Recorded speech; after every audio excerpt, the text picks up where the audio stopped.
Hi, welcome to the channel. This is Beyond Authentic, where we go beyond the mundane to tell you all about authentic witchcraft.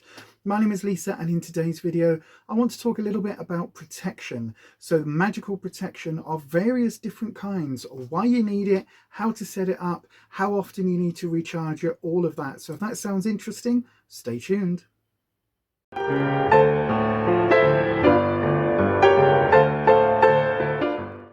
Okay, my wonderful weedlings, today's video is a kind of beginner's guide, but also if you are an intermediary witch, if you're somebody who's been practicing for a little while, there might be a couple of bits in here that are new to you, depending on what path you've followed, basically.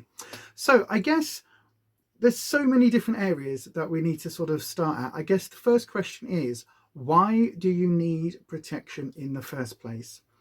And the answer is basically when we're dealing with magical energies, when we're dealing with energies that are designed to kind of tip the universe in our favor, when we're trying to affect a result through magical means, that's phenomenal, and that's a strong intent can do that. However, once we start playing around with these magical energies, once we start kind of delving into them and using them and connecting them, it can sometimes bring other energies to the front that maybe we don't want in our life.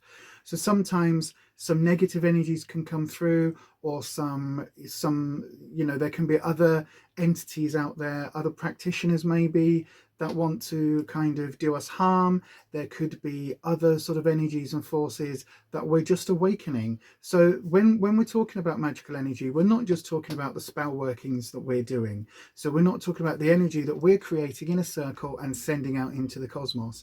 Once we start doing that, there are other things, there are other energies around us that will start to wake up and start to pay attention once we kind of start making some magical noise. One way to think of it is that we're kind of like a magical spider web, okay? So if you tug on a web string over here, the spider's going to feel it, even though they're all the way over there in the corner, they're still going to feel through the vibrations of that web that is being tugged. And this is how a spider knows when it's got a fly in its web and it comes over and then cocoons it. And this is kind of where the idea of the web of weird, W-Y-R-D, comes from, is that everything is connected, everything is all interwoven, and that if you pull on something over here, it will affect something over there. And this sort of connection, this sort of matrix, this level of sort of everything being interconnected is what we're talking about. So what are we actually protecting ourselves from? So what are these energies? Well, they could be energies of our ancestors, our forebearers, or just other people that have passed, that have remained dormant. And once we start kind of tugging on that web, they're waking up. It could be energies from the earth itself. It could be energies from various sprites and kind of magical beings out there, depending on your sort of belief structure. Maybe you believe in things like gnomes, and I don't mean guardian gnomes, but they're a type of the fae, a type of fairy. It could be that we are protecting ourselves from just our own energy. Sometimes we can be our own worst enemies, and we can be kind of self-sabotaging. So sometimes we need to protect against, sending energy out that then comes back to us in a really negative way. Or it could be that we are protecting ourselves against other practitioners, other witches, other magical practitioners. Whatever it is that we are protecting ourselves from, it's vitally important that we put those protections in place once we start working with magical and otherworldly energies. And the reason I'm saying that is because, as I said, there's quite a list of things that you might want to protect yourself from. Any and all of those things could be kind of buzzing around. They could be milling around kind of in the magical field. So it's important to put those practices, those protection practices in place. It's important to kind of constantly be looking at what protection you have, like learning about personal protection, household protection, all of that. As I'm filming this, there's actually a thunderstorm outside, and I really want to go and play with the thunder. I really, really do. There's thunder and lightning. It's absolutely like setting the hairs on the back of my neck up. I really want to go and play, but I'm going to film this video because I need to get this up. So as you can see, it's really important once we start kind of learning more about magical energy, working with witchcraft and all of those things, that we start putting those protections in place right at the very, very beginning. Now, do you just need to do it once? So can you just do a one and done? No. Like anything else in this universe, entropy is a state of being. So basically everything is constantly dying, being reborn, dying, being reborn. Everything is in a state of decay to one extent or another. And basically what you'll find is that even the most powerful protection that you put all of your energy, all your charge into, over time, that will degrade and you'll need to repeat the process. What I'm going to show you today are some basic protection elements that you can use, you can adapt, you can play around with, and you can combine in various different ways. I won't be telling you which ones of these that I have active in place right now. Maybe I have all of them, maybe I have some of them, maybe I have a combination. That is for me to know. And again, when you are entering this field, this magical field, do please bear in mind that some things you keep in your book of shadows, some things you write down in your journal, and you don't start saying to everybody, oh, I did this protection and that protection, because again, you don't know who you're saying those things to. You don't want to kind of be giving people your PIN number. Think of it like that. All of the protection elements that we put in place is as personal to us and as important as your PIN number and your bank account number. You wouldn't just go and write that on the outside of your house, would you? You wouldn't just go and, you know, give it to strangers in the street on pieces of paper. You would protect that information, and this is the same. Okay then, so let's talk about actual protection, and let's talk about some things. I've got a bit of a show and tell for you today, so this is interesting. First of all, I'm going to talk about herbs, or herbs as the Americans say. So some of them from your kitchen cabinet have some very good protective elements to them. So things like basil and dill. Dill's a very good one for a lot of different uses, actually. It's also very good for money spells. Fennel, rosemary, which is a replacement herb for anything else. If you can't get hold of any of the other herbs, rosemary is a replacer, so that's a really, really good herb, and it's one that you can grow really easily here in the UK and in most kind of countries around the world. It grows fairly well. And also garlic is another one which is fairly easy to cultivate at home, but also readily available. So those 5 herbs are ones that I personally pretty much always have in the kitchen cabinet anyway. And then if you want to use those herbs in a particular way, you can sprinkle them with intent and actually waken the herb up.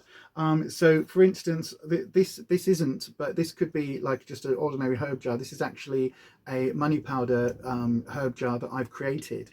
So this could be basil, it could be dill, it could be anything, and you just give it a shake. But what you want to do is to kind of, if you're able to, cast a quick circle, and there will be videos about that coming up, but just kind of imagine a bubble around you of like white energy.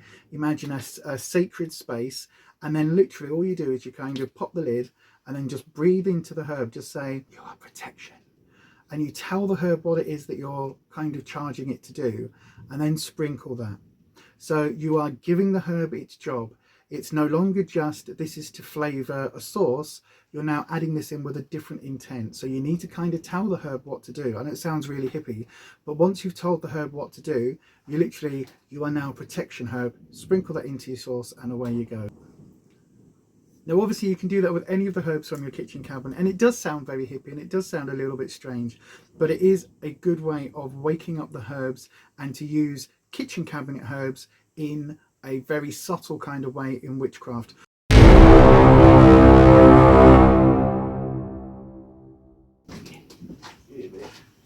Yeah, the thunderstorm. Yeah. It's amazing. Yeah, I know. Come here, you two. From here, I even saw the flash from out the window. It's lovely. I love it. I want to go and dance outside. Oh, don't you then?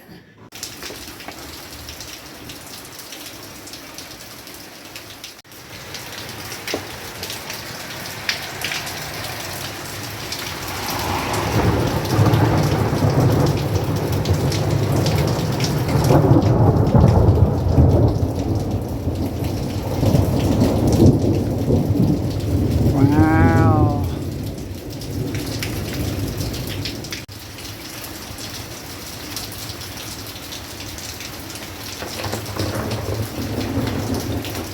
It's right overhead right now. One more, come on, surely, one more. Oh, yes, thank you. And the thunder.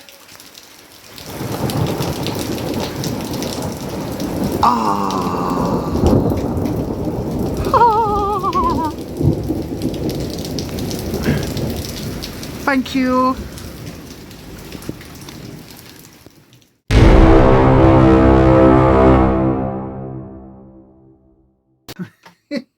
Well, this is witchcraft in action, because I've just gone out into the storm because it literally was passing overhead, and it was the most phenomenal electric storm that I have seen in a good couple of years, actually. So I could see it flashing behind me through the window, and I could feel that change of air pressure where it was like, oh, this is really, really close.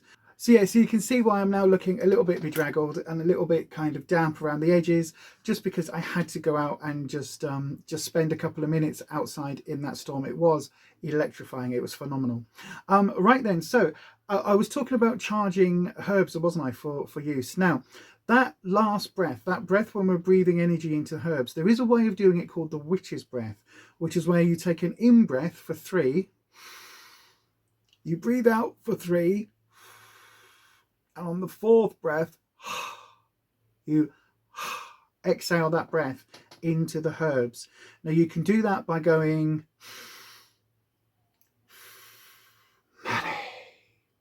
for this, which would be a money working, because this is a money jar.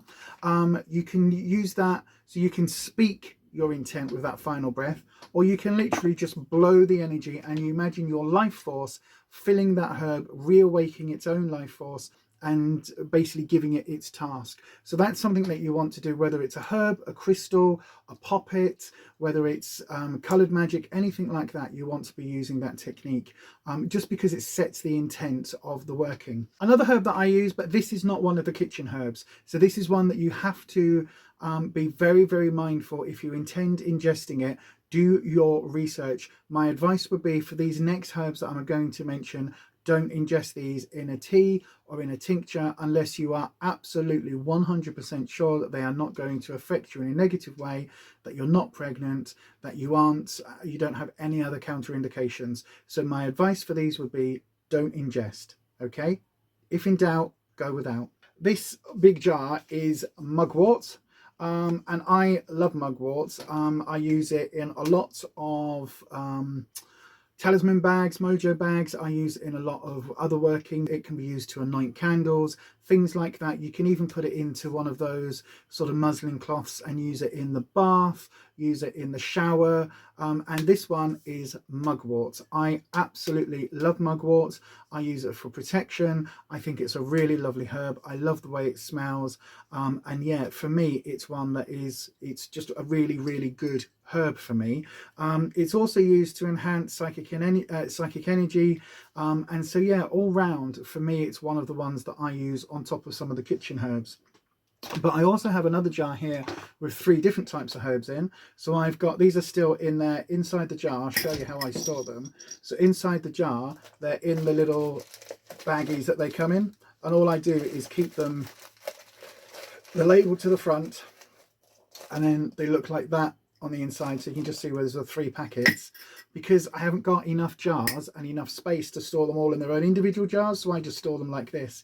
So I have some clover in here, which again is used for protection, and I've got some yarrow, which is used for courage and to enhance psychic powers, but also for exorcism. So again, for me, when I'm doing tarot, when I'm doing anything on a sort of an otherworldly plane, an astral plane, anything like that, I use a bit of yarrow. And then the other one that's in here is valerian, which does have protection, purification elements in it as well. So there are plenty more herbs. A bit later down the line, I will do a whole video dedicated to a full herbology, what you can use the herbs for, different ways of using them, and all of that. But that will be very much a bit down the line when we're kind of all up to speed. So then if you don't want to use herbs, what else can you use? I personally love using crystals for protection. This is my little crystal bowl. There's also a jar just here, which normally sits just behind where the cauldron is. It just sits just behind there. And that has got crystals in as well. So I have a lot of crystals.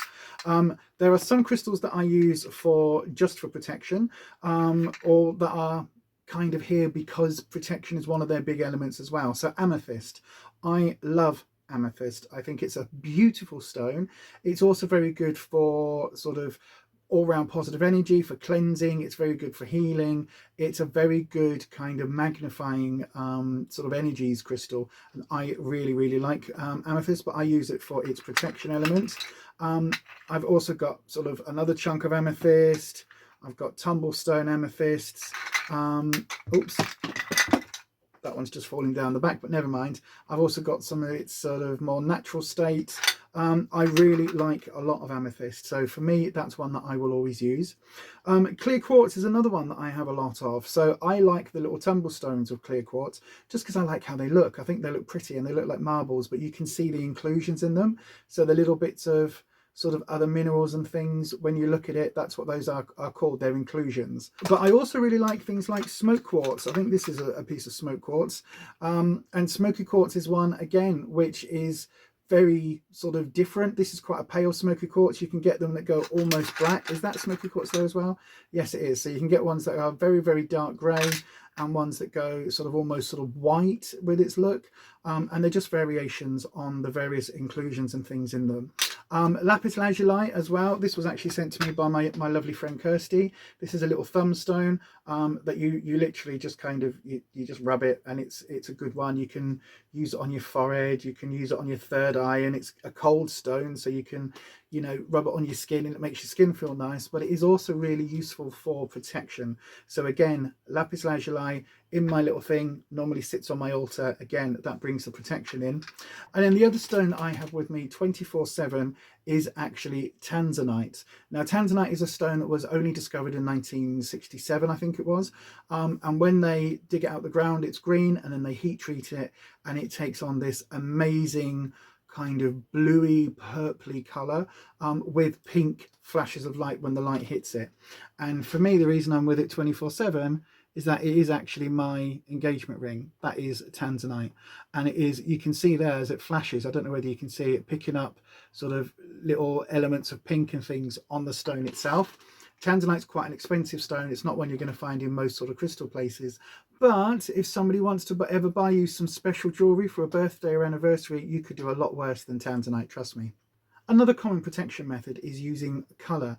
Now, when we say colour, it can be as simple as painting the rooms in your house a particular colour, wearing a particular colour. You can use it in the jewellery you wear, the nail varnish you wear, the eye makeup you wear. You can use it in the clothes you wear. You can carry certain talismans of these various colours. You can use it with candles. There's lots of different ways that you can use colour. For me, the three main colours that I use for protection specifically is white, for the sort of interior protection. So that's almost like your interior walls of your house. That's like your first layer of protection.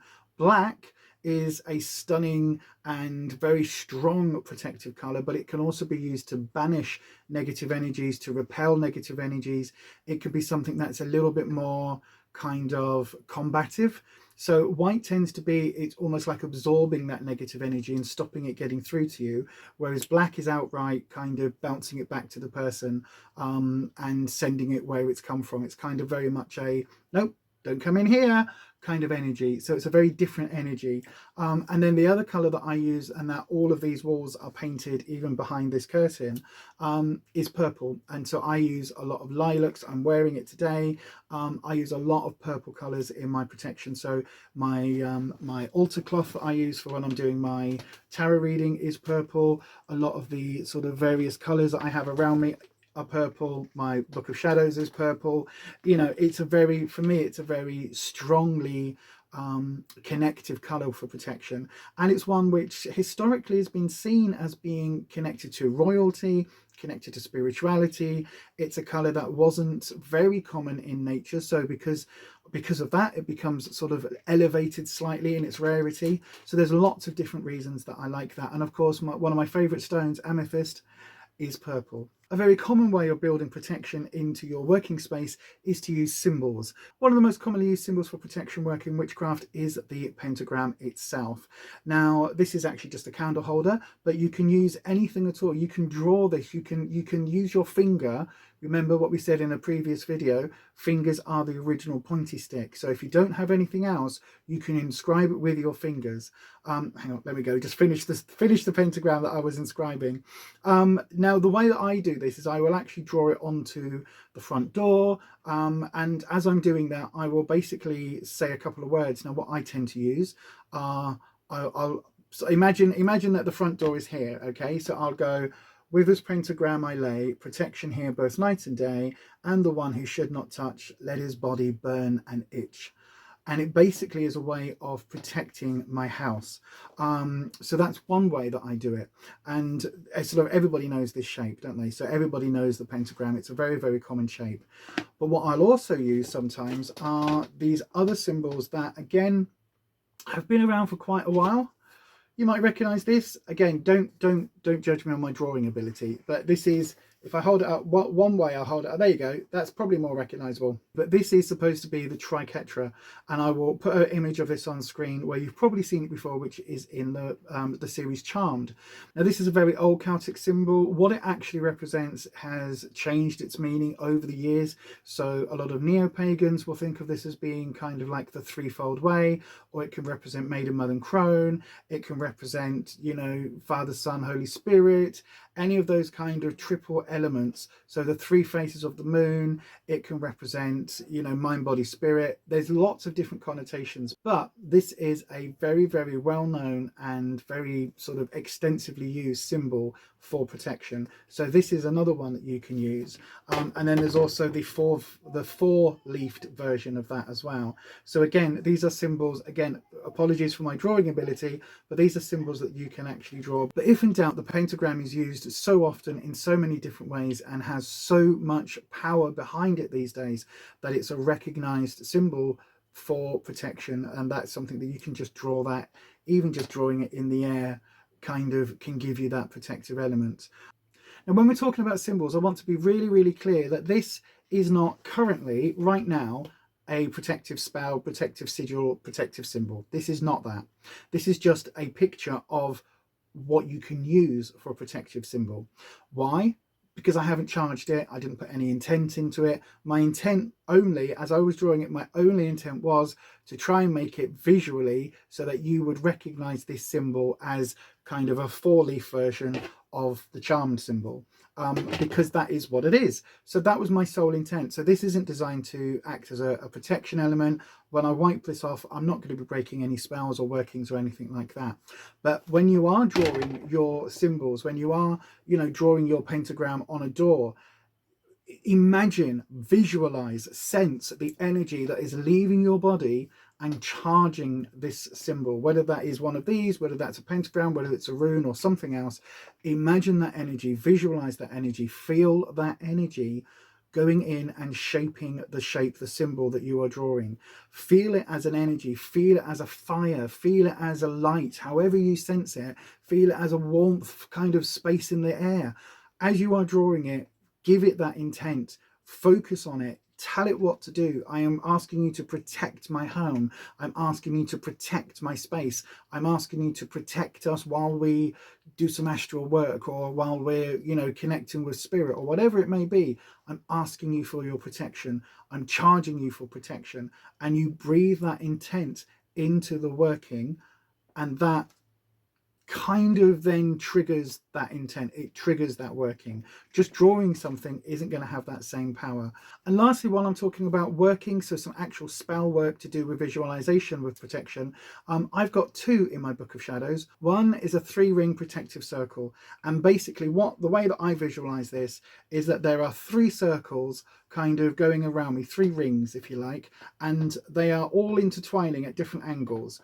And they all kind of go up and down my body. I wish I could, if I can find a picture, like roughly as I can envisage it in my head, I will try and put it on screen up here. But basically there are 3 rings that I am sort of in the middle of, and that just circle me. And those 3 rings are white, they're glowing, they are a sort of purple tinge to the outside of them, if you like, a bit like a sort of lightsaber, but in ring form. And those rings are sort of, they're just a protective space. So whilst I'm sat in the middle of those rings, they are protecting me. So if you want to use that method, there are various ways of doing it. You can start by sitting and grounding yourself and feeling your feet and feeling your energy, and then slowly imagining your life force, your energy kind of coming from within and imagine it as a ball of light. So you're literally imagining it as a ball of light that then starts to separate from you. It's still part of you, it's just now its own little thing. And then that ball of light starts to spin around, and as it does, it leaves like a little spider web thick layer of energy, and it keeps spinning around in one sort of ring, and it builds up and builds up and builds up in speed, it builds up in thickness, the trail that it leaves gets thicker and thicker, and it starts to glow and vibrate with that sort of magical healing and protective energy, that strong white energy with that purple edge. As it's done a full kind of circle several times, it will then start on its next ring, which will be slightly higher. So as those three rings kind of envelop your body and are going up and down, you're stood in the center of these three rings going around you. Imagine that energy then, that ball of energy then kind of dissipates and forms that barrier, goes into, enhances the strength of those three rings. And whilst you're imagining that, you can be speaking out loud, you can be calling to a god or goddess, you can be asking the universe to send that energy, you can be asserting your own energy and saying, you know, I am creating this protective barrier, I am creating these three rings, they are here to protect me from all harm, from any forces, positive or negative, that are here to do me harm. You can be using all of these sort of words, coming up with your own words to create those three rings. Another way of doing it is to imagine yourself inside an egg. So again, very similar to the first one, what I would do is to kind of sit quietly, center myself, connect if you can with chakras and things like that. Don't worry, there'll be a video coming up about that at some point as well.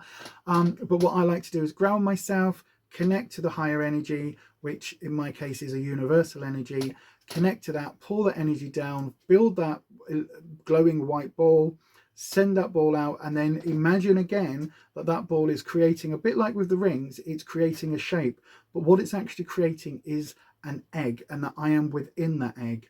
And then as it goes round, it gets faster and faster and faster, again with these gossamer trails, and then that builds up to an egg shape. Literally an egg shape is around me, and then my visualization goes one deeper, and actually then the energy, once I'm cocooned in a really nice safe egg, a white glowing egg with that purple tinge to it, that ball of energy then goes slightly outside of that and keeps building up the outside layer, but it ends up kind of having a mirrored effect, so that mirror, that egg, kind of works then as the repellent side of it. So it's not just protection. So I've effectively got that white energy inside, and then almost like an obsidian layer, a mirrored obsidian layer. So obsidian jet, super jet black, but very, very shiny on the outside. But that still kind of has that white energy with that purple tinge to it. It's a very complicated way of imagining it. And trust me, it's a lot easier to do than it is to try and describe how I do it. But again, there's various words that I will say as I'm creating that auric egg, that aura egg, for protection. So there's lots of different examples there and lots of different ways that you can try. My advice would be to try combining herbs with crystals, crystals with colors, candles with herbs, all of the various different types of things that I've talked about in this video, and to keep a note. So get yourself a notebook. This is really, really important. If you haven't got one already, get yourself a notebook and write down every time you do one of these practices. Write it down. How did it feel? Did you feel the energy? Could you imagine the energy? Could you see the energy with your eyes open maybe? How strong did it feel? What was the sort of result? Did you feel protected? Did you feel like you were an absolute idiot talking to the universe? As I felt now, trying to tell you and explain this to you, there's a part of me that's like, yeah, right. But that part of me is the part of me that lives in the mundane world. The part of me that lives in the witchy world is going, yeah, this is shit hot stuff because I use this on a regular basis. But do write those thoughts down. Write them down in your journal, in your magical journal, because at some point you might want to transpose some of these that work for you, that you have the strongest connection with, into your book of shadows. And then at some point you might transpose it from your book of shadows, your working book, into a permanent grimoire. There's one other thing that I wanted to show you as well, and I've talked about it very briefly. I have a hagstone and a pentagram on my book of shadows, and again, these are here for protection. They are charged, they are constantly in use, they are kind of in the magical space of the book, but again, They are here just to add further elements of protection against anything that may or may not come to do me harm. But again, it's just adding up those layers. And again, once I'm sat in this room with my altar, with my purple walls, with my purple clothes, with my energy bubble up, whether it's an egg or my 3 rings, when I've got all the various herbs going, as you can see, I've got an oil burner going in there with some mugwort in some wax melts as well. So there's all sorts of different elements that come together, and this is before we've even touched on things like egregores and servitors and thought forms and all of that. So there is a lot of different ways that you can add protection in, however you choose to do it, whatever deities you invoke, whatever kind of symbols and sigils and systems you use. Do make sure that you look into it and make sure that you keep that energy charged on a regular basis. So don't just kind of put your energy bubble up and kind of assume that that's it. If you've got one of these symbols on the wall, don't just kind of put it on the wall and leave it. Keep going up to it, keep drawing that with intent, keep charging it, keep on kind of giving it that energy and allowing it to kind of do its job. Keep charging that battery, because without it, it's like anything else with a battery, it will eventually degrade and run out. So do make sure you keep on top of that. There we go. That is it from this video, everyone. I've really enjoyed putting this one together, I've got to tell you. Hopefully in the edit it's going to make sense. I've actually been filming for like an hour and 20 minutes with that storm cut through in the middle. But hopefully this is going to make some sense. Now, there will be lots more videos coming your way in the coming weeks and months ahead, where I will delve into a lot of these subjects in a lot more detail. But I wanted to get a kind of general overview of protection and some various different ways that you can put it into place, because I know that some of you are starting to put together your travel altars, you're starting to put together some of your things, and you're following this series. And so protection is one of the things that we should be doing right at the beginning and all the way through our practice. If you've got any questions, thoughts or feelings, do please put them down in the comments section. That's what it's there for. Also, if you have enjoyed this video, please give it a big old thumbs up. That really helps me out with the algorithm here on YouTube. If you haven't already, consider doing the YouTubey things, the subscribey thing and the bell icon thing, so do those as well. And also do check out down in the description box, click where it says show more and just scroll down. You will see a link to the Authentic Army. We're a small group of creators here on YouTube from various different fields, and everybody, I can totally recommend their videos. We all try and keep it 100% authentic. We don't buy into any PR hype. We don't buy into any of the social media kind of, you know, the Instagrammable and influencer thing. We don't buy into any of that. But if you want to see some honest opinions about a wide range of subjects, do check out the Authentic Army down below. Finally, you might have noticed that the recent beauty content has been uploaded to my other channel, which is now called Beyond Authentic Health and Beauty. So that is going to be where all of my beauty unboxings, all of those makeup kind of looks, all of that kind of stuff is all going to be over on that channel. So if you want to watch some of that, do please go and check it out. I will put a link just up here. But that is it from me today. And as you're going to hear in the weeks and months to come on this channel, stay weird, stay wild, stay authentic, and I'll see you next time. Bye-bye.